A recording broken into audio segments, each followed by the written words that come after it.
The morning sun cast long shadows across the sprawling Texas ranch as Jake Morrison checked the fence lines that separated his property from the vast wilderness beyond. At 62, Jake had spent most of his life working this land, inheriting it from his father and grandfather before him. The Morrison Ranch stretched for thousands of acres, a legacy built on hard work, determination, and the kind of stubborn independence that defined the American West. Jake's weathered hands gripped the steering wheel of his pickup truck as he navigated the dusty roads that crisscrossed his property. His wife Sarah had passed away 3 years ago, leaving him to manage the ranch with just the help of 2 part-time workers and his aging border collie, Rex. The isolation didn't bother him much anymore.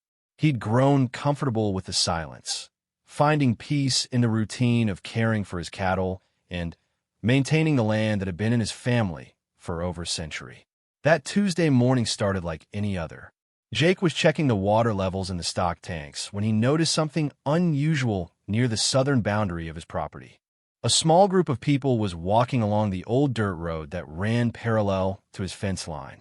From a distance, they looked tired and worn down, carrying what appeared to be minimal belongings in warm backpacks and plastic bags. Jake had encountered migrants crossing through his land before. The border was still hours away by foot, but his ranch sat along one of the routes that desperate people sometimes used in their journey north. Unlike some of his neighbors who had grown hostile toward anyone crossing their property, Jake had always maintained a more compassionate approach. He understood desperation and had never forgotten his own great-grandfather's stories of arriving in America with nothing but hope and determination. As he drove closer to get a better look, Jake could see that the group consisted of what appeared to be a family. There was an older man who looked to be in his 50s, a woman who might have been his wife, and 3 younger people who could have been their children or relatives. They were moving slowly, and even from his truck, Jake could see they were struggling with the heat and exhaustion that came with walking for miles under the relentless Texas sun. Jake pulled his truck to a stop about 50 yards away and stepped out slowly, making sure his movements were deliberate and non-threatening. He'd learned over the years that sudden movements could startle people who were already on edge from their difficult journey. Rex jumped out of the truck bed and stayed close to Jake's side, his tail wagging but his posture alert. "Buenos dias," Jake called out in his limited Spanish, raising his hand in a friendly wave. The group stopped walking and huddled together, clearly uncertain about whether this rancher represented help or trouble. The older man stepped slightly forward, positioning himself between Jake and the rest of his group in a protective gesture that Jake recognized and respected. "No problemo," Jake said, using one of the few Spanish phrases he knew, hoping to put them at ease. He pointed to himself and said, "Jake, agua." He gestured toward his truck where he always kept several bottles of water for his long days working the ranch. The older man's posture relaxed slightly, and he nodded. Jake walked back to his truck and retrieved a cooler full of water bottles and some energy bars that Sarah used to pack for him before she passed away. He'd continued the habit of keeping emergency supplies in his truck, partly out of routine and partly because you never knew when you might need them in the middle of nowhere. As Jake approached the group with the supplies, he got his first good look at the people he was trying to help. The older man had kind eyes, but carried himself with a dignity that seemed at odds with his current circumstances. His clothes were dusty and worn, but Jake noticed they had once been of good quality. The woman beside him had the bearing of someone accustomed to taking care of others, despite her obvious exhaustion. The 3 younger members of the group ranged in age from what looked like late teens to mid-20s. 2 appeared to be young men, and 1 was a young woman. All of them had the same tired but determined look that Jake had seen in other travelers, but there was something different about this group. They carried themselves with a quiet confidence that seemed unusual for people in their situation. Jake handed out the water bottles and energy bars, watching as the family shared the supplies with careful consideration for each other. The older man approached Jake and extended his hand in a gesture of gratitude. His handshake was firm and confident, the grip of someone accustomed to command and respect. "Gracias, senor," the man said in accented but clear English. "You are very kind to help strangers." Jake was surprised by the quality of the man's English and the formal way he spoke. Most of the migrants he'd encountered over the years had limited English skills and spoke in the hurried, nervous way of people trying to avoid attention. This man spoke like someone accustomed to being listened to and respected. "No problem," Jake replied. "Where are you folks headed?"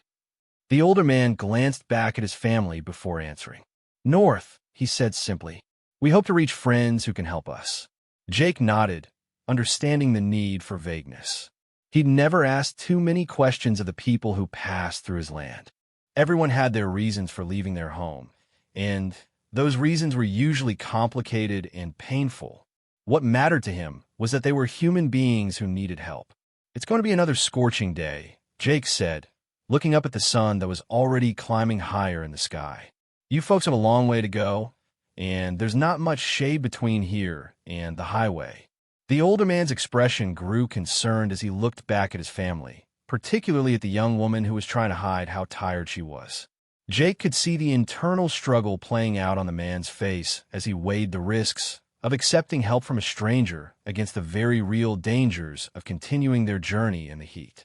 "Look," Jake said after a moment of consideration, "I've got a small bunkhouse on my property that's not being used right now. It's got running water, electricity, and air conditioning. You folks could rest there for a few hours until the heat breaks, then continue on tonight when it's cooler." The offer hung in the air between them. Jake knew he was taking a risk by bringing strangers onto his property, but something about this family felt different. They didn't seem like people running from trouble, so much as people running towards something better. The older man studied Jake's face for a long moment, as if trying to read his intentions. Whatever he saw there seemed to satisfy him because he slowly nodded his acceptance. "That is very generous," he said. "We would be grateful for a few hours of rest." Jake gestured toward his truck. "Hop in the back. It's not far." As the family climbed into the bed of the pickup truck, Jake noticed details that didn't quite fit with his assumptions about their circumstances. The young woman's backpack, while dusty, was made of high-quality material. One of the young men wore boots that, despite their current condition, had clearly been expensive when new. Small details, but they nagged at Jake as he drove toward the bunkhouse. The bunkhouse sat about a quarter-mile from Jake's main house, originally built to accommodate seasonal workers during busy times on the ranch. It was simple but comfortable, with 4 bunks, a small kitchen area, a bathroom with a shower, and, most importantly, a powerful air conditioning unit that Sarah had insisted on installing several years ago. As Jake showed them into the bunkhouse, he explained the basics. "Help yourselves to anything in the kitchen. There's sandwich fixings in the fridge and some canned goods in the cabinets. The shower works fine if you want to clean up. I'll come back and check on you in a few hours." The older man grasped Jake's hand again. "Senor Jake, your kindness will not be forgotten. I am Carlos, and this is my family." Jake nodded and headed back to his truck, but as he drove away, he couldn't shake the feeling that there was more to Carlos and his family than met the eye. The way Carlos carried himself, the quality of their possessions beneath the dust, and wherein, most of all, the confident way Carlos spoke suggested a background that didn't match the typical profile of people making this difficult journey. Back at his house, Jake tried to focus on his usual ranch work, but his mind kept wandering to his unexpected guests. He found himself checking the time repeatedly, wondering if he'd made the right decision. He'd always prided himself on being a good judge of character, but he'd also lived long enough to know that appearances could be deceiving. Around noon, Jake decided to drive by the bunkhouse just to make sure everything was okay. As he approached, he could hear voices speaking in rapid Spanish. The tone wasn't distressed, but it was intense, as if they were having an important discussion about something. Jake didn't speak enough Spanish to understand what they were saying, but he recognized the cadence of people making plans. He knocked on the door, and Carlos answered immediately, as if he'd been expecting him. "How are you folks doing?" Jake asked. "Need anything?" "We're very comfortable, thank you," Carlos replied. The air conditioning is wonderful, and we have been able to rest and clean up. Your generosity has been a blessing." Jake nodded and was about to leave when the young woman appeared in the doorway behind Carlos. She had cleaned up and changed clothes, and Jake was struck by how different she looked. There was something regal about her bearing, the way she held herself with unconscious grace and confidence. When she spoke, her English was perfect and unaccented. "Mr. Morrison," she said, "we cannot thank you enough for your kindness to strangers. In our situation, it is rare to encounter such generosity without expectations." Jake tipped his hat politely, but the young woman's words and manner of speaking only added to his growing sense that this family was not what they initially appeared to be. The way she spoke suggested education and refinement, qualities that seemed at odds with their current circumstances. As Jake drove back to his house, he found himself wondering what kind of situation would force people of apparent education and means to make such a dangerous journey on foot. Political troubles, perhaps, or some kind of family emergency. He'd heard enough stories over the years to know that life could change quickly and dramatically for people in unstable parts of the world. The afternoon passed slowly as Jake tried to focus on routine maintenance tasks around the ranch. He checked on his cattle, repaired a section of fence that had been damaged by the recent storms, and organized tools in his workshop. But his attention kept drifting back to the bunkhouse and the mystery of Carlos and his family. As evening approached and the temperature began to drop, Jake drove back to the bunkhouse to check on his guests. He found them sitting outside in the shade, looking refreshed and well-rested. They had clearly taken advantage of the facilities to clean up and reorganize their belongings. "Feeling better?" Jake asked as he approached. "Much better," Carlos replied. "We will be leaving soon, as the night will be cooler for traveling. But first, there is something we must tell you." Jake felt a slight tension in his chest. In his experience, when people said they had something important to tell you, it was rarely good news. Carlos gestured for Jake to sit on one of the chairs they had brought outside. "Senor Jake, you have shown us great kindness today, and you deserve honesty in return. We are not typical travelers." Jake waited patiently for Carlos to continue, though he'd already suspected as much. "Without going into details that might put you in an uncomfortable position," Carlos continued carefully, "I will say that my family and I had to leave our home country very suddenly, due to political circumstances beyond our control. We are not criminals, and we represent no danger to anyone, but our situation is complex." The young woman who had spoken so eloquently earlier stepped forward. "Mr. Morrison, what my father is trying to say is that we are not ordinary refugees. Our presence here, if it became known, might attract attention that you would not want on your property." Jake studied their faces in the gathering twilight. The honesty in their expressions convinced him that whatever their story was, they were trying to protect him as much as themselves by being vague about the details. "I appreciate you being straight with me," Jake said finally. "I had a feeling there was more to your story than you were letting on. But I want you to know that whatever brought you here, you've conducted yourselves with dignity and respect. That means something to me." Carlos nodded gravely. "You are a good man, Jake Morrison. In our former situation, we learned to recognize character in people quickly. You have shown us kindness when you had no obligation to do so." As the stars began to appear in the darkening sky, the family prepared to continue their journey. They moved with quiet efficiency, gathering their belongings and organizing themselves for the long night of walking ahead. Jake watched them prepare and found himself wishing there was more he could do to help. "The highway is about 12 miles north of here," Jake told Carlos.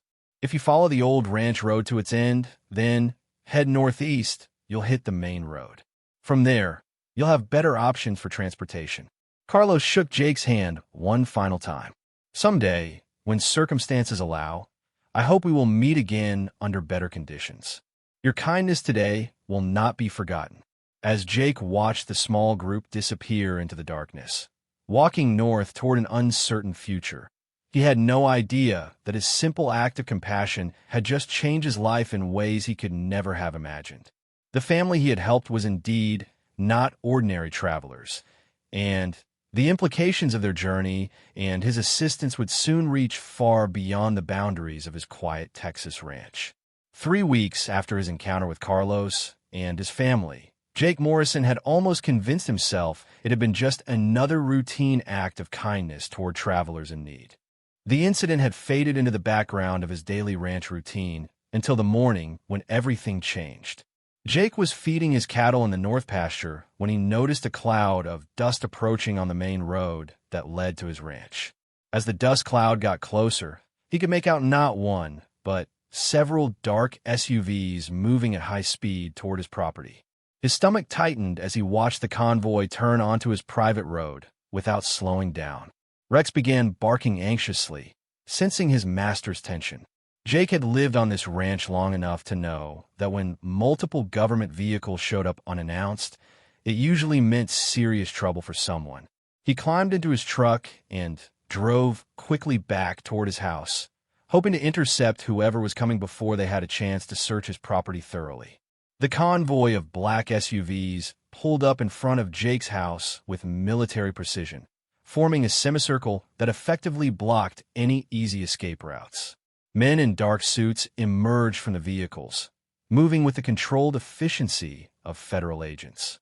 Jake counted at least 8 men, all wearing earpieces and maintaining the alert posture of people trained to expect trouble. The apparent leader of the group approached Jake as he stepped out of his truck. The man was tall, well-dressed, and carried himself with the authority of someone accustomed to getting answers to his questions. His badge identified him as Agent Rodriguez from the State Department. "Mr. Morrison," Agent Rodriguez said, extending his hand in a gesture that was polite but clearly not optional. "I'm Agent Rodriguez. We need to ask you some questions about recent activities on your property." Jake shook the offered hand, but kept his expression neutral. Years of dealing with various government inspectors and officials had taught him to be cooperative but cautious when federal agents showed up at his door. "What kind of activities?" Jake asked, though he suspected he already knew what this was about. "We have reason to believe that approximately 3 weeks ago, you may have encountered a group of individuals who were traveling through this area illegally," Rodriguez said, watching Jake's face carefully for any reaction. "We're hoping you can help us understand what happened during that encounter." Jake maintained his poker face, though his mind was racing. The fact that these agents knew about his meeting with Carlos and his family suggested they had been tracking them somehow.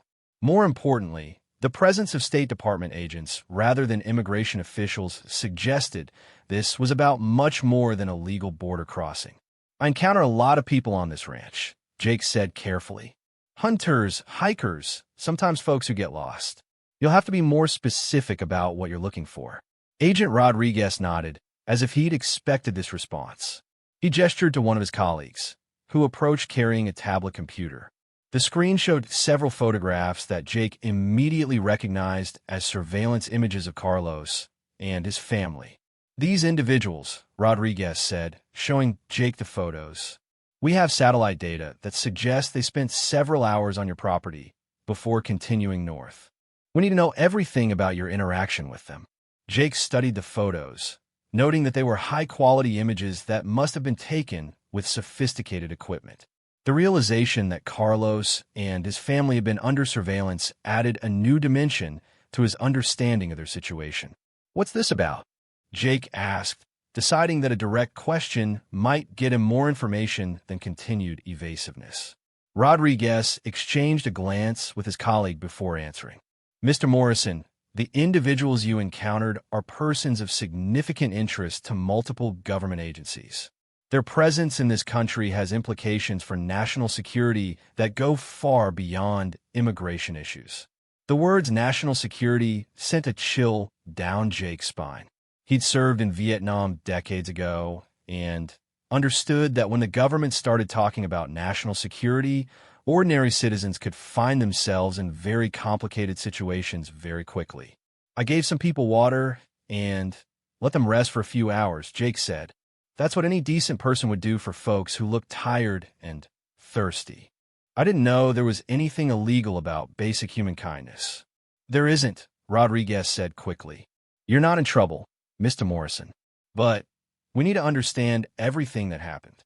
What they said, how they behaved, any details that might help us understand their plans or intentions. Jake found himself in an uncomfortable position. His instinct was to protect people who had shown themselves to be decent and respectful, but he also understood that lying to federal agents was a serious crime.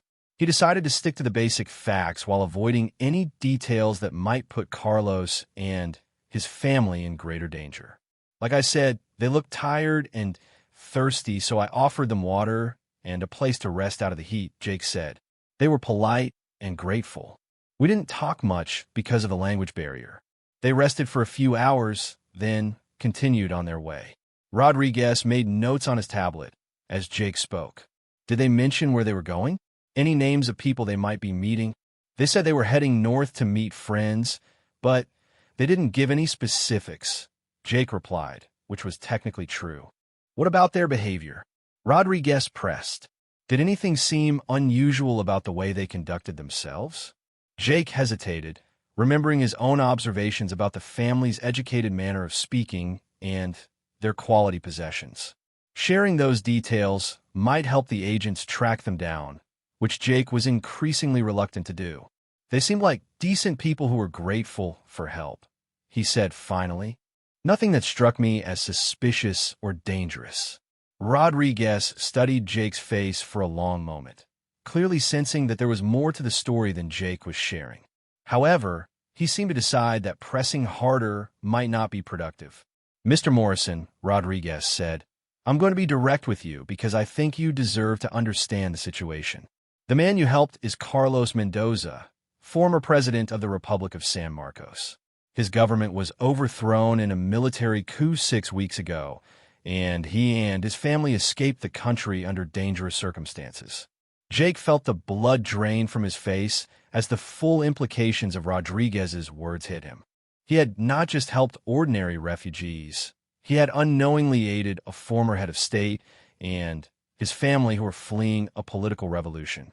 The young woman with them, Rodriguez continued, is Elena Mendoza, the former first daughter.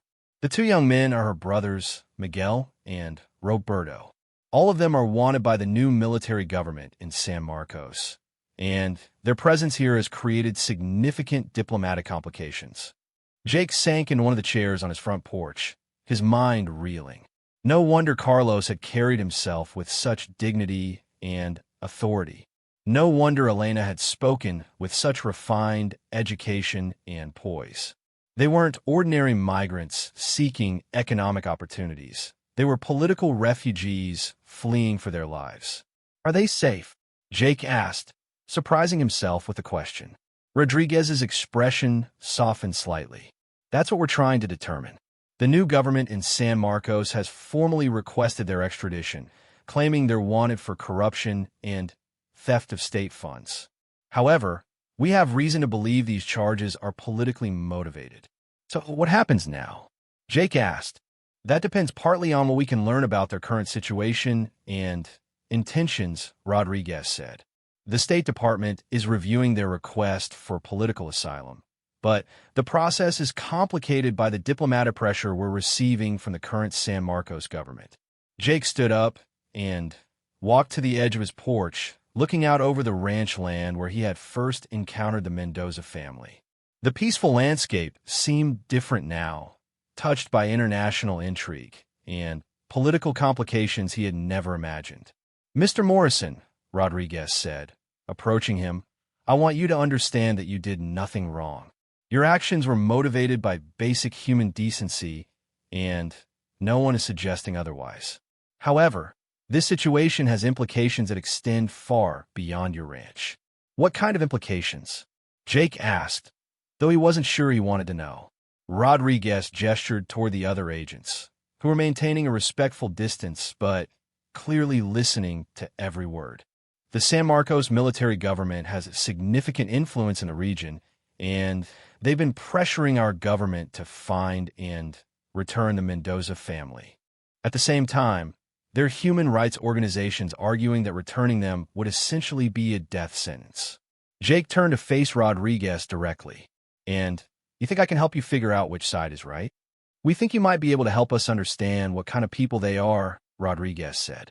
Your observations about their character and behavior could be important in determining how to handle their asylum request.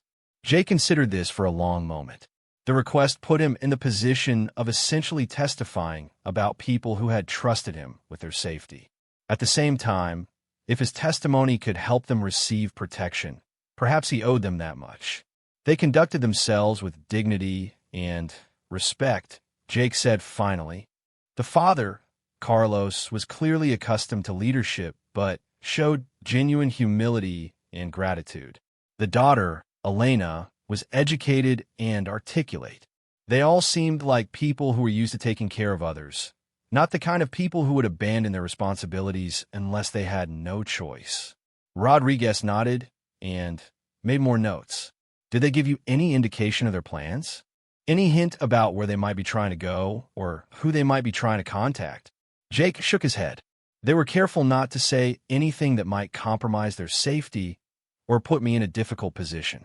Looking back now, I can see that they were protecting me as much as themselves. That's consistent with what we know about Carlos Mendoza's character, Rodriguez admitted. Before the coup, he had a reputation as an honest leader who genuinely cared about his people. The charges against him appear to be fabricated by the military government to justify their takeover. Jake felt a surge of relief that his instincts about the family had been correct, but it was quickly replaced by concern for their current safety. Are they in danger right now? Potentially, Rodriguez said. The new San Marcos government has significant resources and has been putting pressure on anyone who might be helping the Mendoza family. There have been reports of their agents operating in Mexico and even in some U.S. border areas. The implication was clear. By helping the Mendoza family, Jake had potentially put himself on the radar of people who might not hesitate to use intimidation or worse to get what they wanted. Are you saying I might be in danger? Jake asked directly. Rodriguez paused before answering. We don't have any specific threats against you, but we think it would be wise for you to be cautious for the next few weeks. Report any unusual activity on your property, and don't hesitate to call us if anyone approaches you asking questions about the Mendoza family. As if to emphasize the point, Rodriguez handed Jake a card with contact information. This number connects directly to our task force. It's monitored 24 hours a day. Jake pocketed the card and looked around at his peaceful ranch with new eyes. The isolation that had always been a source of comfort now seemed like a potential vulnerability. If dangerous people decided to pay him a visit, there would be no one around to witness what happened. There's one more thing, Rodriguez said, lowering his voice. We have reason to believe that the Mendoza family may try to contact you again. If they do, it's important that you notify us immediately. Not because we want to arrest them, but because we may be their best chance for protection. Jake nodded, understanding the complexity of the situation. The very people who were tracking the Mendoza family might also be their only hope for safety from other, more dangerous pursuers. As the federal agents prepare to leave, Rodriguez approached Jake one final time. Mr. Morrison, I want to thank you for your cooperation. Your willingness to help these people reflects well on your character, and your information may help us provide them with the protection they need. Jake watched the convoy of black SUVs disappear down his ranch road, leaving behind only dust and a lot of unanswered questions. As he stood on his porch in the gathering twilight, he realized that his simple act of kindness towards strangers had connected him to events far beyond his understanding or control. That night, Jake found himself checking the locks on his doors for the first time in years and keeping Rex close by his side. The ranch that had always been his refuge now felt exposed and vulnerable. As he lay in bed, listening to the familiar sounds of the Texas night, Jake couldn't shake the feeling that his encounter with the Mendoza family was far from over. He was right. 2 months after the visit from Agent Rodriguez and his team, Jake Morrison had settled into a routine of cautious vigilance. He'd installed new security cameras around his property and had grown accustomed to checking the perimeter more frequently than before. The card with Rodriguez's direct number stayed in his wallet, a constant reminder that his life had become more complicated than he'd ever intended. On a crisp October morning, Jake was checking his email when he found a message that made his heart skip a beat. The sender was listed simply as a friend, but the first line of the message left no doubt about who had sent it. "Dear Mr. Morrison, your kindness to my family and me will never be forgotten." Jake read the message 3 times before reaching for the phone to call Agent Rodriguez, but something in the tone of Carlos's words made him pause. The former president was asking for another meeting, but this time the circumstances were very different. According to the email, Carlos and his family had been granted preliminary asylum status and were now under the protection of the U.S. government. However, Carlos wanted to meet with Jake personally to thank him and to share information that he believed Jake deserved to know about the larger implications of their first encounter. "The situation has developed in ways that may surprise you," the email continued. "If you are willing to meet with us under secure circumstances arranged by the authorities, there are things we would like to tell you about what your assistance has made possible." Jake stared at the message for a long time before finally calling the number Rodriguez had given him. The agent answered on the first ring, as if he'd been expecting the call. "Agent Rodriguez, I just received an email that I think you should know about," Jake said without preamble. "From Carlos Mendoza," Rodriguez said immediately. "We're aware of it. In fact, we helped arrange for him to contact you securely. Are you interested in meeting with him?" Jake was surprised by the question. "Is that something you'd recommend?" "Actually, yes," Rodriguez said. "The situation has evolved significantly since we last spoke. The Mendoza family has provided us with information that has helped expose corruption in the San Marcos military government and has contributed to important diplomatic developments. They've asked specifically to meet with you to express their gratitude and to brief you on what your assistance has accomplished." 3 days later, Jake found himself driving to a government facility 2 hours from his ranch. The meeting location was a secure conference center that looked more like a corporate retreat than a government installation. Agent Rodriguez met him at the entrance and escorted him through several security checkpoints before leading him to a comfortable conference room. When Carlos Mendoza entered the room, Jake was struck by how different he looked from the tired traveler he had first encountered. Dressed in a well-tailored suit and carrying himself with restored dignity, Carlos looked every bit the statesman he had been before the coup. Behind him came Elena, equally transformed, wearing professional attire that emphasized her intelligence and poise. "Mr. Morrison," Carlos said, approaching with a warm smile and an outstretched hand. "It is wonderful to see you again under these much better circumstances." Jake shook his hand, noting that Carlos's grip was just as firm and confident as it had been that dusty day on the ranch. "You look like you're doing well, sir. I'm glad to hear things have worked out for you and your family." Elena stepped forward and surprised Jake by giving him a brief but warm embrace. "Mr. Morrison, you have no idea what your kindness meant to us that day. We were exhausted, frightened, and had lost hope that there were still good people in the world willing to help strangers without expecting anything in return." As they settled into comfortable chairs around a conference table, Agent Rodriguez explained the purpose of the meeting. "Mr. Morrison, the Mendoza family specifically requested this opportunity to thank you personally and to share with you some information about what has happened since your first encounter with them." Carlos leaned forward, his expression becoming more serious. "Jake, when we met you that day, we were not just fleeing from a military coup. We were carrying with us information that proved the new government in San Marcos was being supported by an international criminal organization involved in drug trafficking and money laundering." Jake felt his eyebrows rise in surprise. The implications of what Carlos was telling him were staggering. Elena picked up the story. "My father had been investigating connections between certain military officers and drug cartels for months before the coup. When he got too close to the truth, they decided to remove him from power and eliminate anyone who might expose their operations. The day we met you, Carlos continued, we were carrying documents and evidence that could prove these connections. However, we didn't dare trust anyone with that information until we were certain we were truly safe. Agent Rodriguez interjected. The information the Mendoza family eventually provided has led to the arrest of several high-ranking officials in both San Marcos and Mexico. It's also helped us identify and shut down drug trafficking routes that were being protected by corrupt officials. Jake sat back in his chair, trying to process what he was hearing.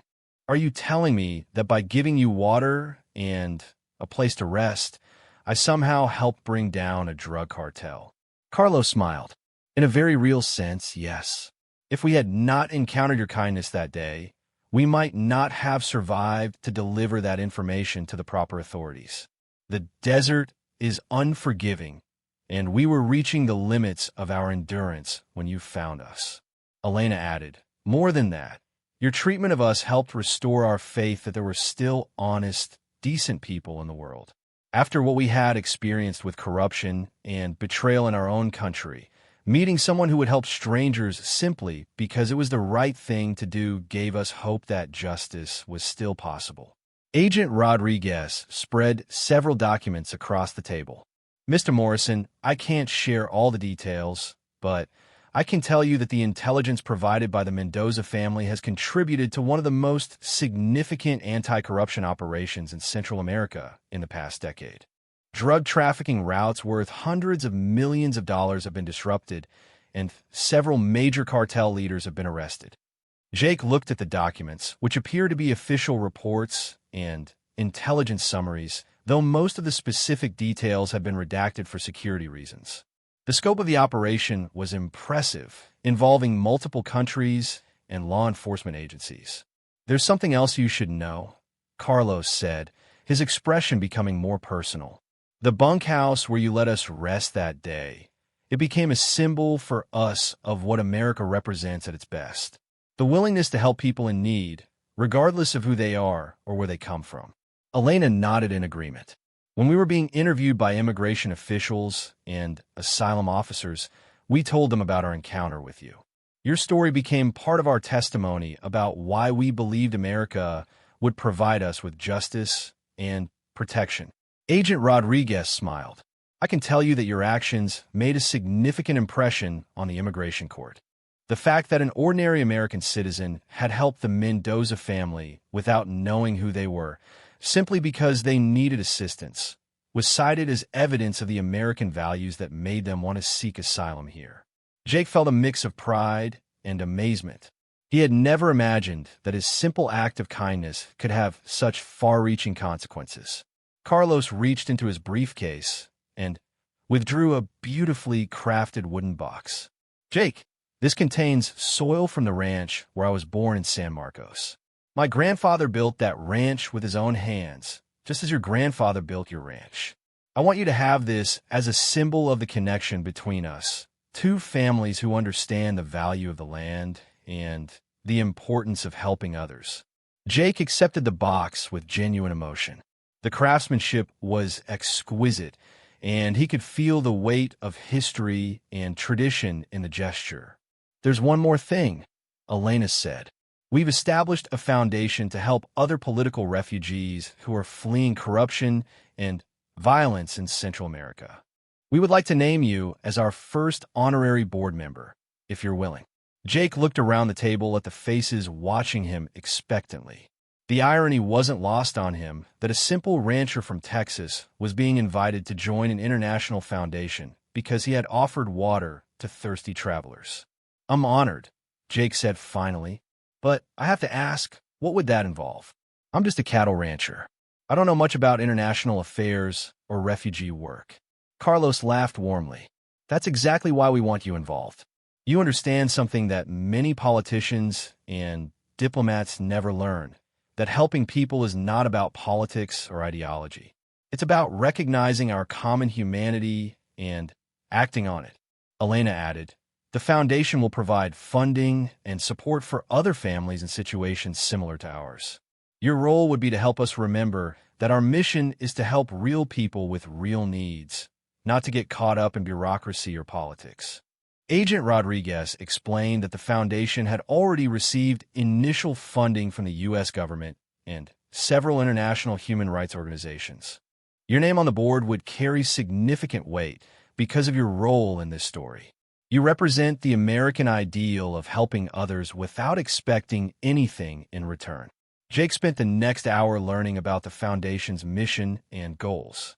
The organization would provide legal assistance, temporary housing, and financial support for political refugees from Central America who were fleeing corruption and violence. It would also work to expose and combat the kind of criminal corruption that had forced the Mendoza family to flee their homeland. As the meeting concluded, Carlos stood and approached Jake one final time. "My friend, I want you to know that you saved more than just our lives that day. You helped save the evidence that has brought justice to many people and protected countless others from the violence of criminal organizations." Elena hugged Jake again, this time with tears in her eyes. "You gave us hope when we had lost everything. Now I want to pass that hope on to others who are facing the same darkness we faced." As Jake drove back to his ranch that evening, he reflected on the extraordinary chain of events that had begun with such a simple decision. He had offered water to thirsty strangers and had inadvertently helped topple a corrupt government, disrupt international drug trafficking, and establish a foundation that would help refugees for years to come. When he arrived home, Jake sat on his front porch with Rex beside him and opened the wooden box Carlos had given him. Inside, along with the soil from Carlos's family ranch, was a handwritten note for Jake Morrison, who proved that one person's kindness can change the world. "Your friend always, Carlos Mendoza." Jake looked out over his ranch, the same land where he had first encountered the Mendoza family just a few months ago. The landscape looked exactly the same, but everything had changed. His simple act of kindness had connected him to events and people he could never have imagined, proving that sometimes the most important moments in life are the ones that seem the most ordinary at the time. Rex nudged Jake's hand with his nose, as if sensing his master's contemplative mood. Jake scratched the dog's ears and smiled. Tomorrow he would return to the routine work of running a cattle ranch, but he would also be serving on the board of an international foundation dedicated to helping political refugees. It was not a combination of activities he could have ever predicted for his life. As the stars appeared in the clear Texas sky, Jake reflected on the lesson he had learned, that kindness to strangers can have consequences far beyond our imagination, and that sometimes the most important thing we can do is simply offer water to someone who is thirsty. The rest, as he had discovered, might just change the world. 6 months later, Jake received a letter from Elena Mendoza informing him that she had been accepted to law school in the United States and planned to specialize in immigration and human rights law.